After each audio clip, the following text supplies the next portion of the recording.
ایک منتشر قوم، قومن لدا، جھگڑنے والی قوم، کہیں پانی پینے پلانے پہ جھگڑا، کہیں گھوڑا آگے بڑھانے پہ جھگڑا، ایسا منظم کیا ہے کہ عبادت بھی اگر کر رہے ہیں تو ایک امام کی اقتداء میں، جیسے کہ کوئی ملٹری پیریڈ ہو رہی ہو کہ کوشن کے ساتھ کوئی حرکت ہو رہی ہے، اتنا منظم۔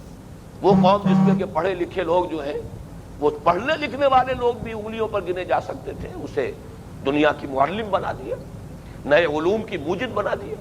یہ تبدیلی، پھر سیاسی ڈھانچہ دیا ہے، تصور ہی بدل دیا ہے کہ انسان حاکم ہے۔ انسان حاکم کہاں ہے؟ انسان تو خلیفہ ہے۔ حاکمیت تو صرف اللہ کے لیے، سروری زیبا فقط اس ذات بے حمزہ کو ہے، حکمراں ہے ایک وہی باقی بتانے آتی۔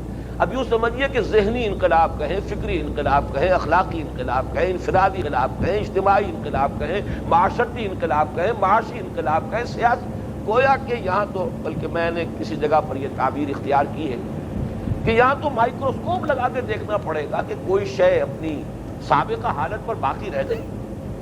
ہماگیر ترین، گمبھیر ترین، جامع ترین، کامل ترین انقلاب پوری تاریخ انسانی کا وہ ہے جو محمد الرسول اللہ صلی اللہ علیہ وسلم کے ذریعے سے برپا ہوا۔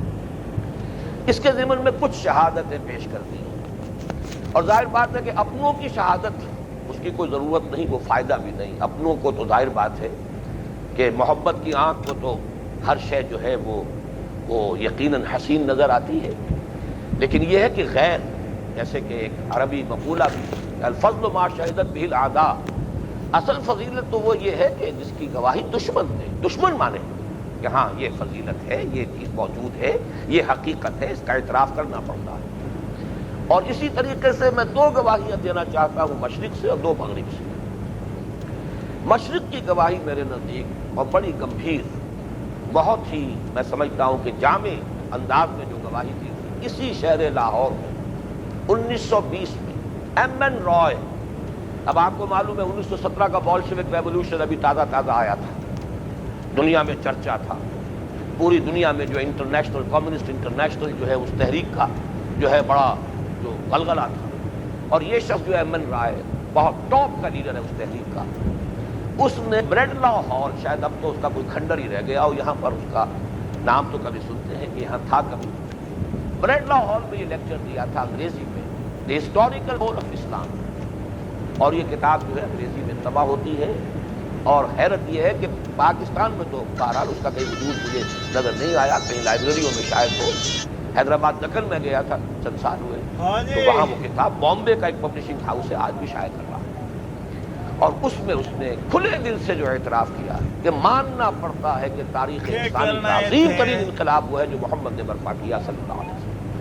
اور سب سے زیادہ جو مجھے اس چیز سے متاثر کیا اس نے یہ جو اس نے کہا کہ یہ جو تصور ہے کہ یہ تو دنیا میں فتوحات، آخر منگول اٹیلا نکلا، وہ نمل فتح کرتا ہوا کہاں سے کہاں پہنچ گیا، چنگیز خان فتح کرتا ہوا کہاں سے کہاں پہنچ گیا، اسی طرح عربوں نے اگر فتوحات کر لی بہت تھوڑے سے عرصے میں اور ایک طوفانی شکل میں، عرب جزیرہ نمائے عرب سے نکل کر اور پھر مشرق و مغرب جو ہے بڑے وسیع علاقوں پر غالب ہو گئے، تو اگر اس سے مماثلت آپ قائم کرتے تو بنیادی طور پر غلط ہے۔ وہ صرف فتوحات، یہاں یہ صرف فتوحات کا معاملہ نہیں، نئی تہذیب، نئی روشنی، علوم، گویا کہ ہر اعتبار سے یہ در حقیقت ایک انقلاب تھا، اور اس انقلاب نے جو ہے اس وقت کی دنیا کو منور کیا ہے، بہت بڑے علاقے پر علم، تہذیب، تمدن، شائستگی، قانون، دستور، اس کے تصورات جو ہے وہ پیدا کیے ہیں۔ تو یہ کتاب میں سمجھتا ہوں کہ اس اعتبار سے کہ واقعتاً ایک شخص جو خود انقلابی مزاج کا حامل تھا، اس وقت تو ظاہر بات ہے کہ سب سے بڑا انقلابی جو ہے وہ کمیونسٹ ہی ہوتا تھا اس وقت، اس دور میں، اب تو زمانہ بدل گیا ہے، لیکن یہ کہ اس وقت کے حالات میں اس کے پس منظر میں رکھ کر دیکھیے، اس کی یہ گواہی بڑی اہم گواہی ہے۔ ہندوستانی سے دوسری گواہی جو میں دینا چاہتا ہوں وہ گاندھی جی کی گواہی، یہ 1937 کی بات ہے۔ 1935 کا ایکٹ جو ہے ہندوستان میں بنا تھا، تو پہلی مرتبہ اس کے تحت جو ہے کچھ صوبائی حکومتیں بنی، کچھ ہندوستانیوں کو انگریزوں نے اس قابل سمجھا کہ یہ بھی کسی درجے میں سیلف رول جو ہے اس میں سے کچھ حصہ ان کو دے دیا جائے، کچھ قسط جو ہے ان کو ادا کر دی جائے۔ تو اس کے بعد 1936 میں الیکشن ہوئے صوبائی، اور جو پھر وزارتیں بنی وہ تقریباً پورے ہندوستان میں کانگریس کی بنی، مسلم لیگ کی اس وقت تک کوئی حیثیت تھی ہی نہیں۔ مسلم لیگ تو اصل میں ایک عوامی تحریک 1937 کے بعد بننی شروع ہوئی، تو پورے ہندوستان میں صوبائی حکومت کانگریس تھی۔ اس وقت گاندھی جی نے 1937 میں ہریجن میں جو مقالہ لکھا تھا اور اس میں مثال پیش کی تھی کہ میں آپ لوگوں کے سامنے جن کو بھی اب وزارتیں ملی ہیں، جن کے ذمے اب یہ بڑے ذمہ داری کے منصب آ گئے جن کے کاندھوں پر، میں ان کو مشورہ دیتا ہوں کہ وہ حضرت ابو بکر اور حضرت عمر کی مثال کو اپنے سامنے رکھیں، ان کے نقش قدم پر چلیں۔ اب یہ گویا کہ وہی بات ہے کہ الفضل ما شہدت بہ الاعداء، ایک ہندو ہے، ہندو مہاتما ہے، ہندو رہنما ہے، ہندو نیشنلسٹ ہے، اس میں کوئی شک نہیں ہے۔ اور میں کافی عرصے اس پر سوچتا رہا کہ کیا یہ صرف ایک ڈپلومیٹک بات تھی جو گاندھی نے کی، کیا صرف مسلمانوں کو خوش کرنے کے لیے، اپیز کرنے کے لیے؟ حالانکہ اس وقت تک مسلمان کی طرف سے کانگریس کے لیے ابھی کوئی بڑا چیلنج سیاسی میدان میں موجود بھی نہیں تھا، تو اس کی بھی کوئی ضرورت نہیں تھی۔ لیکن کیا آخر اس کی یہ بات کیوں کہی اس نے؟ میرے سامنے یہ بات بھی آئی کہ آخر ہندوستان جو ہے اس کا ماضی بھی بالکل تاریخ تو نہیں ہے۔ اشوک جیسے درویش بادشاہ یہاں رہے ہیں، اور آپ کو معلوم ہے کہ بڑے بڑے عادل جو ہیں، وکرماجیت جیسے عادل حکمران یہاں رہے ہیں، تو آخر ان کا نام کیوں نہیں لیا؟ تو سامنے جو بات آئی حقیقت میں وہ یہ کہ وہ پھر بادشاہ تھے اور بادشاہت کا دور ختم ہو گیا۔ یہ بات کہ سید القوم خادمہم، جو تصور محمد الرسول اللہ صلی اللہ علیہ وسلم نے دیا تھا، اور جو کہ اس نئے دور کے لیے گویا کہ تمہید ہے، اس کے لیے نقطۂ آغاز ہے، وہ دور ملوکیت کا اور وہ بادشاہی کا اور شہنشاہی کا دور ختم ہو رہا ہے۔ تو آج کے لیے مثال جو ہے نہ اشوک بنتا ہے نہ وکرماجیت بنتا ہے۔ آج کے لیے تو اگر کوئی مثال بن سکتے ہیں تو وہ ابو بکر ہے اور عمر ہے رضی اللہ تعالی عنہما۔ تو گویا کہ یہ انڈائریکٹلی اس انقلاب کو جو محمد عربی صلی اللہ علیہ وسلم نے برپا کیا تھا اسی کو خراج تحسین پیش کرتا ہے۔ مغرب سے جو دو گواہیاں ہیں ان میں سے ایک تو ایچ جی ویلز کی ہے، اگرچہ شاتم رسول ہے، اس میں کوئی شک نہیں، اس نے بڑے رقیق حملے کیے ہیں نبی اکرم صلی اللہ علیہ وسلم کی سیرت پر، خاص طور پر آپ کی جو نجی زندگی، عائلی زندگی ہے۔ یہ پولی گیمی جو ہے، یہ واقعہ یہ ہے کہ مجھے ہمدردی ہے ان عیسائی لوگوں کے ساتھ کہ ان کے حلق سے اترنا اس کا بڑا مشکل ہے، یہ کڑوی گولی ان کے حلق سے نہیں اتر سکتی۔ ان کے ساتھ مجھے ہمدردی اس معنی میں ہے کہ ان کے جو آئیڈیلز ہیں وہ تو حضرت عیسیٰ ہیں علیہ الصلوۃ والسلام، حضرت یحییٰ ہیں علیہ الصلوۃ والسلام، جان دی بیپٹسٹ، جیسس کرائسٹ، دونوں نے شادی نہیں کی۔ اس اعتبار سے ایک شادی بھی ان کے ہاں ان کے تصورات میں کہیں شامل نہیں ہے۔ جو آئیڈیلز ہیں ان کے، جو بھی ایک مثالی زندگی کا تصور ہو سکتا ہے، اس میں تو ایک شادی بھی نہیں، بلکہ تجرد کی زندگی گویا کہ ان کے ہاں تو جو اونچی روحانی زندگی ہے اور اعلیٰ مذہبی زندگی جو ہے وہ تو در حقیقت جو ہے تجرد کی زندگی ہے۔ اس پہلو سے جہاں ایک شادی بھی ان کے تصورات کے ساتھ بمشکل ہی اس کی پیوند کاری ہو سکے مذہبی تصورات کے ساتھ، وہاں پولی گیمی کیسے ان کے حلق سے اترے گی؟ اس وجہ سے وہ جو بھی کچھ اس نے رقیق حملے کیے ہیں وہ اپنی جگہ ہے۔ میں تذکرہ بھی نہ کرتا، تذکرہ اس لیے کر رہا ہوں کہ یہ اسٹیبلش ہو جائے کہ وہ دشمن ہے۔ حضور پر رقیق حملے کیے ہیں اس نے، وہ کوئی حضور کا مداح نہیں ہے، وہ حضور کا وہ جو ہے کوئی کسی درجے میں بھی آپ کا فین نہیں ہے، جسے آج کل کی اصطلاح میں کہا جاتا ہے، نہ مداح ہے نہ پرستار ہے جو لفظ استعمال ہوتا ہے عام معنی میں، بلکہ دشمن ہے۔ اس کے باوجود concise history of the world جو اس کی ذرا نسبتاً بڑی تصنیف ہے، ایک ہے short history of the world, وہ بہت مختصر ہے۔ یہ concise history of the world میں حضور کے چیپٹر پر جب آیا ہے تو خطبہ حجۃ الوداع پر پہنچ کر واقعتاً محسوس میں کرتا ہوں کہ جیسے کوئی شخص گھٹنے ٹیکنے پر مجبور ہو جائے۔ اس نے وہ الفاظ کوٹ کیے، لا فضل لعربی علی عجمی ولا لعجمی علی عربی ولا لاحمر علی اسود ولا لاسود علی احمر الا بالتقوی کلکم بنو آدم وآدم من تراب۔ اور پھر یہ الفاظ کہیں، بدقسمتی سے نئے ایڈیشنز میں سے جو نئے اب اس کے مرتبین ہیں انہوں نے یہ پیسج ہی نکال دیا، لیکن یہ کہ میں نے اس کا تذکرہ اس لیے کر دیا، مبادہ کوئی نوجوان جائے اور بڑے ذوق و شوق سے وہ کتاب حاصل کرے اور دیکھے کہ اس میں تو وہ الفاظ موجود نہیں ہیں۔ یونیورسٹیوں میں وہ قدیم ایڈیشنز موجود ہیں ابھی یونیورسٹی لائبریریز کے اندر اور پبلک لائبریریز میں، وہ حاصل کیجئے، اور اتنے جامع الفاظ انہوں نے کہا ہے کہ although sermons of human freedom, fraternity and equality were said before all، جہاں تک انسانی حریت و اخوت و مساوات کے مواعظ کا تعلق ہے دنیا میں پہلے بھی بہت پاس کہے گئے۔ خاص طور پر کہتا ہے کہ ہمیں بہت پاس ملتے ہیں ان چیزوں کے. جیزس آف نزارت کے ہاں یہ الفاظ ہیں خاص طور پہ مجھے یاد ہے. مسیح ناصری حضرت مسیح علیہ السلام کے ہاں بھی واعظ تو بہت ہے، لیکن یہ ماننا پڑتا ہے کہ تاریخ انسانی میں ان اصولوں پر بالفعل ایک معاشرہ قائم کیا ہے پہلی مرتبہ محمد صلی اللہ علیہ وسلم. یہ میرے نزدیک بہت بڑا ٹریبیوٹ ہے ایک ایسے شخص کی طرف سے جو صرف ناقدی نہیں شاطن بڑے رقیق حملے جو کر رہا ہے. لیکن ایک بات ماننی پڑی، تسلیم کرنا پڑتا ہے. حقیقت جو ہے جب روز روشن کی طرح سامنے آ جائے کہ اس سے انکار ممکن نہیں. واقعتاً ایک معاشرہ قائم کیا ہے، واقعتاً ایک تبدیلی برپا کی ہے، واقعتاً وہ نظام قائم کیا جس میں انسانی حریت اور اخوت و مساوات، human freedom, fraternity and equality. اور یہ میں صرف برسبیل تذکرہ کہہ رہا ہوں کہ یہی الفاظ ہیں جو قائد اعظم نے استعمال کیے تھے کہ ہم پاکستان اس لیے چاہتے ہیں کہ اسلام کے اصول حریت و اخوت و مساوات کا ایک عملی نمونہ عہد حاضر میں دنیا کے سامنے پیش کر سکیں. وہ ہم کیا کر سکے ہیں وہ ایک علیحدہ بحث ہے، اس کی طرف میں نہیں جانا چاہتا کہ وہ خامخواہ کی مرثیہ خوانی ہو جائے گی. لیکن اس وقت کے موضوع کے اعتبار سے نوٹ کیجئے کہ تیسری گواہی جو ہے وہ ایچ جی ویلز کی ہے. چوتھی اور میرے نزدیک سب سے زیادہ گمبھیر اور جامع گواہی وہ ہے جو ڈاکٹر مائیکل ہارٹ نے دی ہے. یہ اب سے تقریباً 15 برس قبل یہ کتاب چھپی ہے دی 100، اور آپ میں سے اکثر حضرات اس سے واقف ہیں اس لیے کہ یہ عجیب کتاب ہے. مشاہیر عالم کے موضوع پر کتابیں اس سے پہلے بھی لکھی گئیں.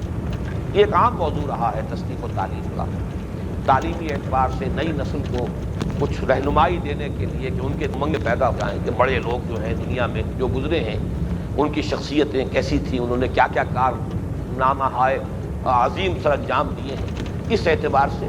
لیکن یہ کتاب اس میں منفرد ہے کہ اس میں جو مشاہیر عالم ہیں ان کا ایک سلیکشن بھی ہے، پھر گریڈیشن بھی ہے. A selection and gradation of the 100 most influential personalities of human history. تاریخ انسانی کے دوران وہ لوگ کہ جنہوں نے اس کے رخ کو موڑا ہے، اس پر اثر انداز ہوئے ہیں، اس کے دھارے کا رخ تبدیل کیا ہے، ان شخصیتوں کا انتخاب، پھر ان میں درجہ بندی کہ سب سے زیادہ مؤثر کون، پھر نمبر 2 پر کون، نمبر 3 پر کون. اور واقعہ یہ کہ حیران کن بات ہے، اور یہ حیران کن تو ہے ایک پہلو سے، لیکن ایک اعتبار سے یہ مظہر ہے اس بات کا کہ اب حقائق رفتہ رفتہ چشم عالم پر نمایاں ہوتے جا رہے ہیں. وہ پردے جو پڑے رہے تھے، یہ ازمنہ وسطیٰ کی جو بھی عداوتیں تھیں، جو دشمنیاں تھیں، بہرحال وقت آ رہا ہے کہ وہ کچھ نہ کچھ حقائق اب روشن ہو رہے ہیں، اور مغرب بھی ان حقیقتوں کو دیکھ رہا ہے جو اب تک اس تعصب کی وجہ سے ان کی نگاہوں سے اوجھل رہی ہیں. اسی کا ایک مظہر یہ بھی ہے، اور یہ بھی در حقیقت اسلام کی نشأت ثانیہ کا جو بھی دور آیا چاہتا ہے، coming events cast their shadows before, یہ گویا کہ اسی کا ایک مظہر یہ بھی ہے. اس نے جو الفاظ استعمال کیے ہیں حضور کو نمبر 1 پر رکھ کر کہتا naturally I O an explanation, مجھے جواب دینا پڑے گا، توضیح کرنی ہوگی میں کیوں نمبر 1 پر لا رہا ہوں محمد کو صلی اللہ علیہ وسلم، حالانکہ عیسائی ہے اور ابھی تک عیسائی ہے، وہ کنورٹ نہیں ہوا ہے. ڈاکٹر موریس بوکائی نے کتاب لکھی تھی جبکہ اس میں قرآن اور بائبل کا موازنہ کیا ہے اور سائنس کے جو بھی اکتشافات ہیں ان کے حوالے سے کہ قرآن مجید میں کوئی ایک حرف بھی ایسا نہیں ہے کہ جس کو غلط ثابت کیا ہو کسی سائنسی اکتشاف نے آج تک. اس کی تعبیرات جو نہیں ہیں وہ ان کی ایک علیحدہ بات ہے کہ ان سے کیا سمجھا گیا تھا آج تک، لیکن یہ کہ وہ لفظ اپنی جگہ پر کوئی ایک بھی ایسا نہیں ہے کہ جو غلط ثابت ہوا، جبکہ بائبل کے اندر بہت سی چیزیں ایسی ثابت ہوئی. بہرحال وہ شخص تو اسلام لے آیا، ڈاکٹر موریس بوکائی مشرف اسلام ہو گئے، لیکن ڈاکٹر مائیکل ہارٹ کے بارے میں ایسی کوئی اطلاع تاحال موجود نہیں. لیکن وہ کہتا ہے، اور پھر جو دلیل اس نے دی ہے وہ میں سمجھتا ہوں کہ میری آج کی گفتگو کے موضوع کے اعتبار سے اہم ہے. This is because he is the only person supremely successful in both the religious and secular fields. یا plain colors ہے. وہی جو تصور میں دے چکا ہوں آپ کو، بیان کر چکا ہوں آپ کے سامنے کہ عہد حاضر میں انسانی زندگی کو 2 گوشوں میں مستقلاً منقسم کر دیا گیا. ایک گوشہ ہے مذہبی، ایک گوشہ ہے سیکولر. اجتماعی زندگی، سیاست، معیشت، معاشرت، فیملی لاز بھی جیسا کہ میں نے عرض کیا ان کا تعلق جو ہے یہ سیکولر زندگی سے ہے. ڈوگما، عقیدہ، عبادات، کچھ ریچولز، کچھ سوشل کسٹم، یہ ہے ادھر. دونوں میدانوں میں بیک وقت انتہائی کامیاب انسان. عجیب ہے اس حقیقت کا جو ادراک اور انکشاف اس پر ہوا ہے، وہ واقعتاً جو ہے بہت ہی امتیازی سی بات ہے. بہت غیر معمولی بات ہے. ہی از دی اونلی پرسن، واحد انسان ہے پوری تاریخ انسانیت کے جو ان دونوں میدانوں میں انتہائی کامیاب ہے. کوئی قوم و آئین و حکومت آفرین کہ محمد الرسول اللہ صلی اللہ علیہ وسلم نے ایک نیا عقیدہ بھی دیا ہے، ایمان کے حقائق سے روشناس کرایا ہے، عبادات کا ایک نیا نظام دیا ہے، اخلاقیات کا ایک نیا نظام دیا ہے، روحانی زندگی کا ایک نیا نقشہ دیا ہے. پھر یہ کہ نئی معاشرت دی ہے، نئے فیملی لاس دیے ہیں، نئی معیشت کا ڈھانچہ دیا ہے، نئی سیاست اور ریاست کا تصور دیا ہے، اور دونوں میں انتہائی کامیاب. اس لیے کہ اس کی ذرا سی اگر میں شرح کروں کہ دنیا میں بڑے بڑے لوگ ایسے بھی ہیں جو مثلاً مذہب اور اخلاقیات اور روحانیات کے میدان میں بہت بلندی پر ہیں. خود حضرت مسیح علیہ السلام، گوتم بدھ بہت بلندی پر ہیں، لیکن سیاست، حکومت، ریاست سرے سے اس کوچے میں قدم ہی نہیں رکھا. اس کے برعکس بڑے بڑے فاتحین ہیں، آخر سکندر اعظم ہے، اٹیلا ہے، جو بھی ہے اب نام گنتے چلے جائیے. لیکن دوسری طرف آئیے تو سکندر اعظم کا تو تصور کا معاملہ تو یہ ہے کہ دوسرے میدان میں زیرو سے بھی کام نہیں چلتا، کوئی نہ کوئی منفی اس کے لیے قدر معین کرنی پڑے گی، زیرو بھی نہیں.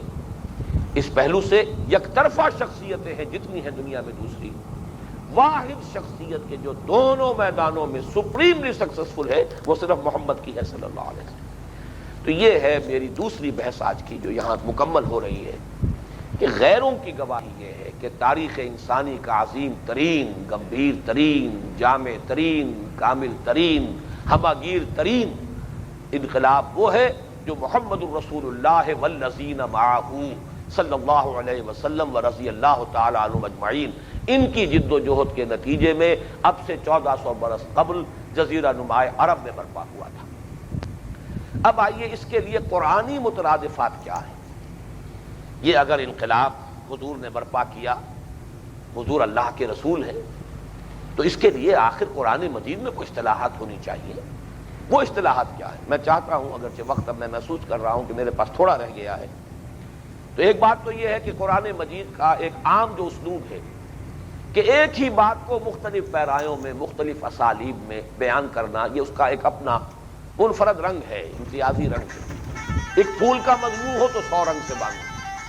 لہذا اس کے لیے بھی قرآن مجید میں آپ کو متعدد اصطلاحات ملیں.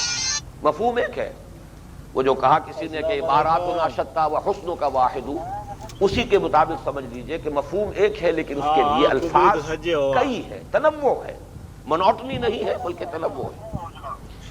سب سے پہلی اصطلاح جو قرآن مجید میں بالکل آغاز میں آ گئی ہے، تکبیر رب. وَرَبَّكَ فَكَبِّرْ یا ایھا المدثر قم فانذر وَرَبَّكَ فَكَبِّرْ. اس کے بارے میں اگرچہ ایک شاذ رائے یہ بھی ہے کہ یہ پہلی وحی ہے، سورہ مدثر کی ابتدائی 7 آیات، لیکن اجماع اسی پر ہے کہ پہلی وحی تو سورہ علق کی ابتدائی 5 آیات ہیں. لیکن بہرحال بالکل ابتدائی زمانے کی وحی تیسری ہوگی، چوتھی ہوگی، اس سے زیادہ کم فرق نہیں. اے لحاف میں لپٹ کر لیٹنے والے صلی اللہ علیہ وسلم، کھڑے ہو جاؤ، کمر کس لو، اپنی عملی جد و جہد کا آغاز کرو. قم، اور کرنا کیا ہے؟ عجیب ہے یہ مقام. ایک نقطۂ آغاز ہے آپ کے مشن کا، ایک آخری نقطۂ کمال ہے، منزل مقصود ہے. نقطۂ آغاز کیا؟ انذار. قم فانذر، کھڑے ہو جاؤ اور خبردار کرو لوگوں کو، ان کی نیند کے ماتوں کو جگاؤ. یہ سمجھے بیٹھے ہیں کہ بس یہ جو بھی خان نعمت بچھا ہوا ہے، کھاؤ پیو عیش کرو، کوئی پوچھ تاچھ نہیں، کوئی محاسبہ نہیں، کہیں کوئی دوسری زندگی نہیں، کہیں جو ہے جواب دہی نہیں. انہیں خبردار کرو کہ مرنے کے بعد اپنے رب کے حضور میں حاضر ہونا ہے، جواب دہی کرنی. وَإِنَّهَا لَجَنَّةٌ أَبَدًا أَوْ لَنَارٌ أَبَدًا. اور پھر اس زندگی کے اندر یا جہنم ہے ہمیشہ ہمیش کے لیے اور یا جنت ہے ہمیشہ ہمیش کے لیے. یہ انذار، یہ گویا کہ پروفیٹک مشن، نبی کے مشن کا نقطہ آغاز. لیکن اس وحی کی، ابتدائی وحی کی جامعیت کا اندازہ کیجئے کہ جہاں پہلا قدم بتا دیا وہاں آخری جو منزل ہے اس کو بھی معین کر دیا. وَرَبَّكَ فَكَبِّرْ، اپنے رب کی تکبیر کرو. بدقسمتی سے ہمارے ہاں ان اصطلاحات کے مفاہیم بدل گئے. تکبیر کا مفہوم جو ہے اس کا مطلب ہے اللہ اکبر کہنا. کھلو کا تو کھلونا پہ یقیناً جڑا اللہ بندہ اکبر بھینڈ دوگنا کہنے پر ستارہ بھی گھنٹے تکبیر پیچھے کا اس اطلاق بازے تو ہوگا. کھلونا ہے جڑا لیکن 1.5 یہ ہے گھنٹہ یہ پیچھے اس بازے تو اصل تکبیر کے معنی بہوں کھلونا پہ باب تفعیل کا یہ مصدر ہے. تکبیر